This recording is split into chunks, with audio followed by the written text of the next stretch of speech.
Hello everybody and welcome back to Expert Examiner IELTS. My name is Glyn, and in this video we're going to give some more feedback on IELTS writing. We have IELTS writing task 1.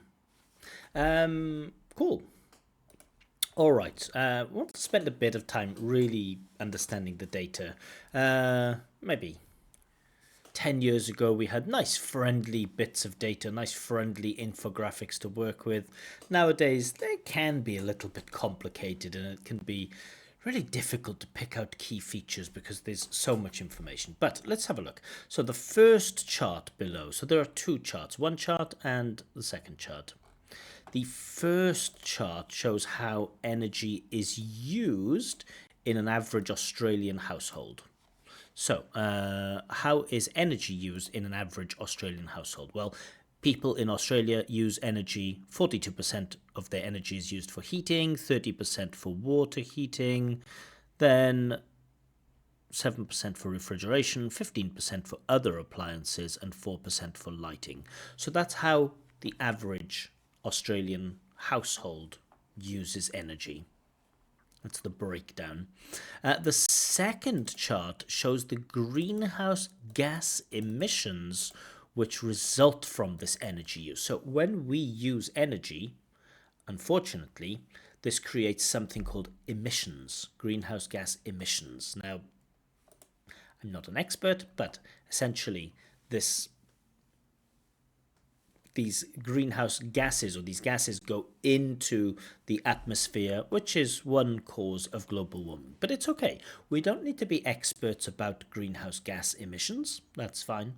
We just need to know this term exists, greenhouse gas emissions, and that those gases result from how energy is used. But okay, let's not get into technical details. So here's the second chart. So we can see that, in Australia, 42% of the energy they use goes towards heating, but only 15% of that energy results in greenhouse gas emissions. Whereas with water heating, it's more consistent, right? Water heating, 30% of energy use is on water heating, and about 32% results in greenhouse gas emissions. So, pretty much the same. Cool. A lot of details, but the good thing when you have two charts like this is that it becomes quite easy to structure. So, you could have your paragraph 1, the introduction, just a paraphrase of this stuff here. Just a direct paraphrase is fine. Then your your next paragraph will be your overview. What is the overview, the key takeaway messages from chart 1, and also the key feature from chart 2, the key overview. And for me, the clear overview is that almost 3/4 of Australians use energy either to heat their homes or to heat their water. So about 3/4 of it goes on heating. To me, that's a key feature. And the second one, the key feature is that other appliances and water heating are responsible for most greenhouse gas emissions, but there is a bigger variety, so more equal segments, heating, refrigeration, other appliances, water heating, all of those things have result in some type of significant greenhouse gas emissions. So the first chart is dominated by 2 segments, whereas the second chart is dominated by, I would say, 5 segments. But those are my key takeaways. Now, then the next paragraph 3, I would spend just breaking down the information here, giving details, supporting it with data. I would try to use a variety of percentages and fractions, things like this. So we have percentages 42% and 30%. Now, in my maths, that's 72%, which is almost 3/4, right? So that type of vocab could be exploited here. We get things like under a half or almost 1/3. Using those fractions is a good paraphrase for percentages into fractions. Okay. And then, of course, the final paragraph would just be the breakdown of the data here.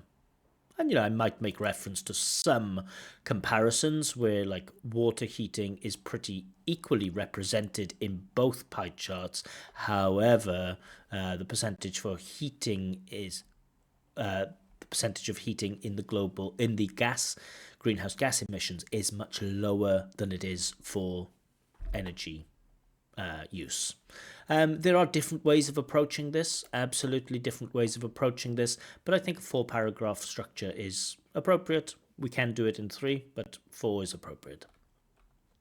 Okay, so first thing we want from the candidate then is a summary, a paraphrase of this. So I'm just going to copy this and pull this down. Okay. The data above, cool, we've mixed from below to above, that's fine, shows an Australian household energy used. I don't know, I can't make sense of that. An Australian household energy used. Not sure what that means. And the comparison on the results. I don't know about the comparison on the results. This causes strain for me as a reader. Again, I have to immediately start interpreting. What do you mean, a comparison of the results, or what does it mean to?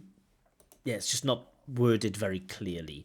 With the charts in front of me, I can understand what the candidate means, but I always think a good measure of a writing task 1 is, could I imagine what the charts looked like just from the writing if I didn't have the charts in front of me? And unfortunately, the candidate doesn't even mention that there are 2 charts here, and I think that should be mentioned. Okay, of greenhouse gas emissions. There are many criteria on energy used, such as water heating, refrigeration, and heating. Full stop. In addition, lighting, cooling, and other appliances are contributing. Maybe contribute to, but again, I don't know what it means that lighting, cooling, and appliances contribute to Australian household energy. This kind of makes sense. So again, there is strain on the reader.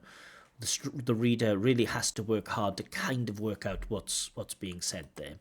Okay, so for me, it's not a very satisfying paraphrase. A better paraphrase would be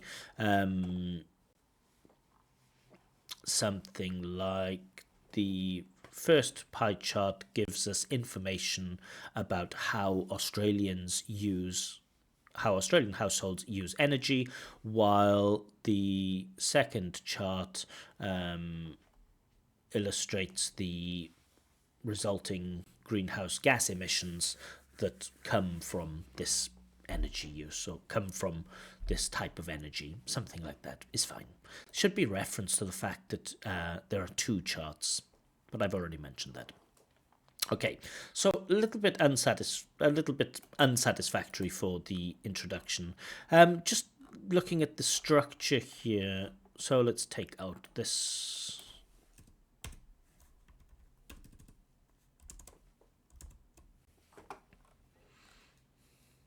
Oh, not sure what happened there. Sorry about that.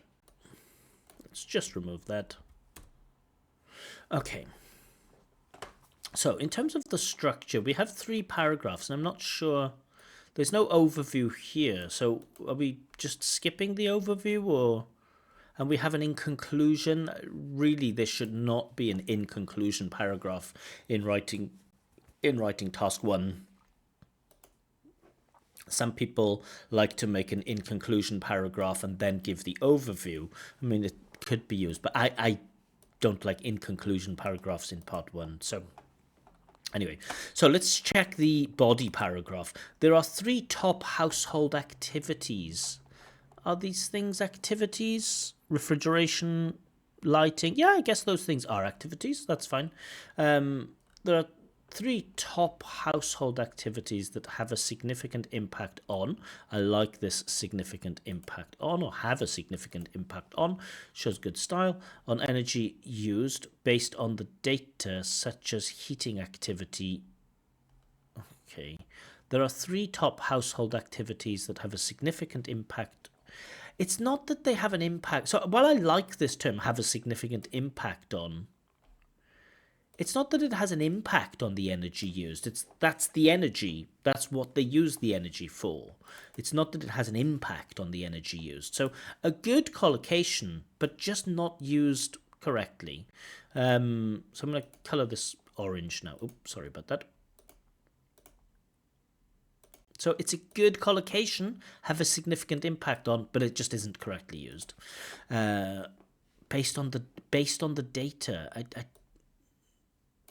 don't know why this based on the data. Top three household activities that have a significant impact on energy used based on the data, such as heating activity with 42%, water heating 30%, and refrigeration 7%. Okay, so highlighted the top three. Are those accurate?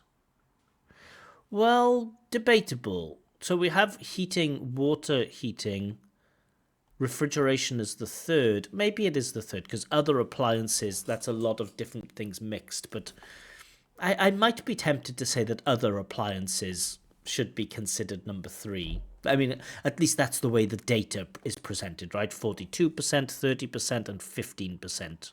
Because it could be the case that with other appliances, yeah, okay, but I'm not going to worry too much about that. Another activities. So activities is plural. Another, we only use with singular nouns. Another person, another thing, another activity. We don't use another with plural nouns.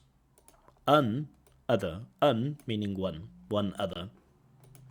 Other activities, so other is fine. Other activities also contributed to energy. And again, yeah, contributed to maybe works. Energy use such as lighting 4%, cooling 2%, and other appliance. Why the singular? In the text it clearly says, in the picture it clearly says other appliances, but you have other appliance. Maybe it's just a typo, I don't know. Okay, but look how mechanical this is. So we're just listening. Heating 42, water heating 30%, refrigeration 7%, lighting 4%, cooling 2%, other appliance 15%. For me, that's a mechanical recounting of the data. There's no sign here that the candidate has skillfully selected features. They're just mechanically recounting, mechanically explaining the data, and that puts it closer to band 5 for task achievement. The impact on household energy used. Again, I don't. The impact, just not. It's not impact, is it? The impact on household energy used affected greenhouse gas emissions. So again, candidate is misusing words that are in the question, which is a pity. Okay, let's read this again. The impact on household energy used affected greenhouse gas emission, even though the results were not similar as datum. Okay, there is underlying coherence. When I reread it a couple of times, I get the idea what the candidate is saying, making that point that, it's not always the same, right? Water heating, 30 and 32 is the same, but heating is 42% and 15. That's what the candidate is trying to say in this bit here. So it's partially successful. Total gas emissions based on the data. Again, we get this based on the data, relying on repetition. And again, I just don't know why this based on the data is used. Shows that water heating contributed. So notice another thing. The first chart below shows how energy is used. Now this is present time, right? First chart below shows how energy is used. But when I look at the text, I see things like the impact on household energy used affected past time, even though the results were not similar. Past time shows that water heating contributed past time. So the text clearly is set up, or the question sets it up as if this is, data in the present, but the candidate is speaking about it in the past. So there's a loss of coherence there. There's a gap between what's presented in the question and what the candidate is writing about. Okay. And again, quite mechanical recounting. Water heating contributed 32%, other appliances 28%, heating 15%, another variable such as refrigeration contributed 14%, lighting 8%, and cooling 3%. So there is no skillful selection of key features here. We don't get an overview, a general, key takeaway of what these pie charts are showing, and also the explanation of the data is very mechanical. Just a list of percentages and no obvious skill in selecting key features. The candidate is just trying to explain everything, but not really selecting key features. In conclusion, there are different results. There are different results on total energy used and greenhouse gas emission. I know what the candidate means because I've seen the charts, but I wouldn't understand this without looking at the charts. There are different results on total energy used and greenhouse gas emission, especially on heating and water heating activities. So we don't need a conclusion. Yeah. Okay, let's give some scores. I think it's just 5 all round, right? Task achievement 5. Why? Well, there is no overview, and the way that you present the data is just mechanical. There's no skill in selecting key features here, so that means task achievement 5. Coherence and cohesion. Do we have any cohesive devices? We did have, let's have a look at some cohesive devices. Let's see what we have. I know we had even though. Cool. Nice. Another activity, so this is incorrect. It should be other activities, but there is an attempt. Another variable in conclusion. Well, we don't want in conclusion in this type of thing. And water, fine. The above data, that's a reference word, fine, such as, cool. So there is some basic attempt, and it's difficult to work out exactly everything that is being said, but when you look at the pictures and you read the text, the keywords for me is like there's an underlying coherence. So it's not immediately obvious what's being presented apart from the mechanical recounting of data, but there is a kind of an underlying coherence. I can kind of work it out through interpretation, and that makes it 5. I also don't like the paragraph structure, having one body paragraph and having an in conclusion part. Yeah, that just isn't how this task 1 works. Okay, lexical resource.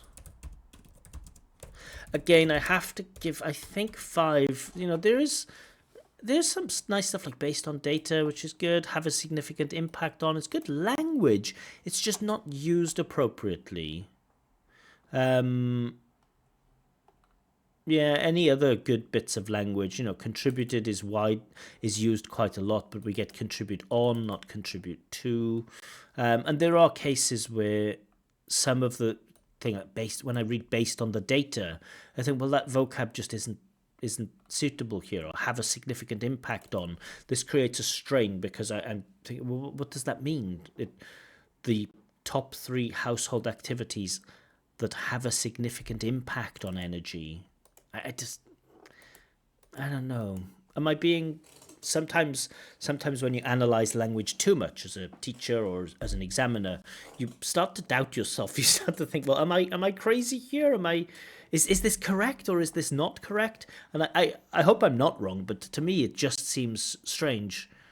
There are three top household activities that have a significant impact on energy. This heating has a significant impact on energy use.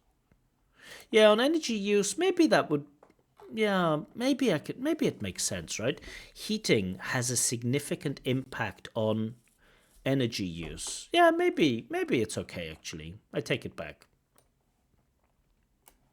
Maybe. Sorry for my brain freeze, but it happens. Okay, so that's all right. Yeah, I just can't see anything at any other places where I really could award any marks for solid vocab. Criteria, that's good. But everything else just comes from the text. So I think there's 5 overall. And grammatical range and accuracy, again 5. The candidate is using past tenses, but they should be using present tenses. There are maybe there is enough for a 6 here. Let's have a look. An Australian household energy used. Okay, it's one mistake with the article. Comparison on the results. Yeah, it's also confusing, but that's vocab. There are many criteria. Okay, cool, that's good in terms of grammar. There are 3 top household activities. That's fine in terms of grammar. We get this that da da da da da. So embedded clause or relative clause, fine. We get a nice complex noun here. The impact on household energy used affected greenhouse gas. Cool. So for me, maybe there is enough. That problem with present and past, maybe that's problematic, but maybe there is enough grammatical range and accuracy for a 6. Certainly the range of sentence types, there is a good range. So probably enough for a 6 for that. But it doesn't change the score overall, unfortunately. Overall, the score is 5.25, which rounds down to 5.0. The key thing I would tell, the key thing, I mean, I unfortunately I can't give very strong advice for the candidate here because the advice maybe will not be meaningful. But the first bit of advice, which is meaningful, is write 4 paragraphs. I sent the candidate a video of myself doing an example task with 4 paragraphs. So I don't know why the candidate chose to do 3 paragraphs, but okay. But take the 4 paragraph approach. Make sure that you have an overview, right? If you're not sure, go back and watch this video that I sent. We need to have that overview to have a band 6 or band 7. To get minimum band 6, we have to have an overview. The second bit of advice, don't just list mechanically all of the data points like this. This is what band 5s do, and it's actually written in the band descriptors that mechanical recounting of the data, and that puts you at band 5. So we have to select, we don't want to talk about everything, we have to select the main features, the useful bits of information to explain. And then the last bit is write 4 paragraphs, make sure that you're selecting the features clearly, write an overview. I guess that's it. Paragraph structure should look like this. Paragraph 1, intro. It's just a paraphrase of the question. Paragraph 2 should be your overview, the main details, the main takeaways.